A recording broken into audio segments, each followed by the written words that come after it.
नहीं होइएगा मुझसे। हराम माल से कब्जे की जगह पर मस्जिद नहीं बनेगी।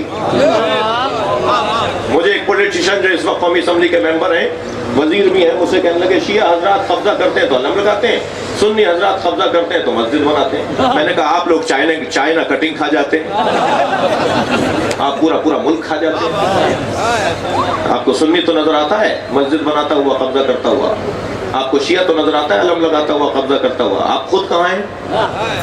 मगर आपकी बात सही है, कब्जे की जगह पर इबादत नहीं होती।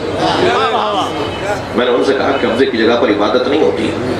अगर मैं मालिक मकान को किराया नहीं दे रहा तो मेरी नमाज बातिल है वहां।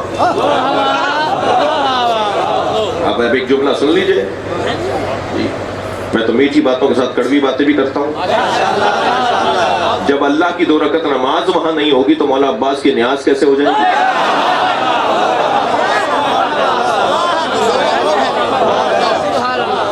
कब्जे के घर पर मौला हुसैन की मजलिस कैसे हो जाएगी?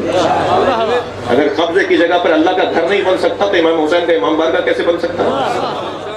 अगर आप हमारे लेटेस्ट वीडियोस के बारे में जानना चाहते हैं तो हमारे चैनल को सब्सक्राइब करें और बेल आइकन को प्रेस करें। शुक्रिया।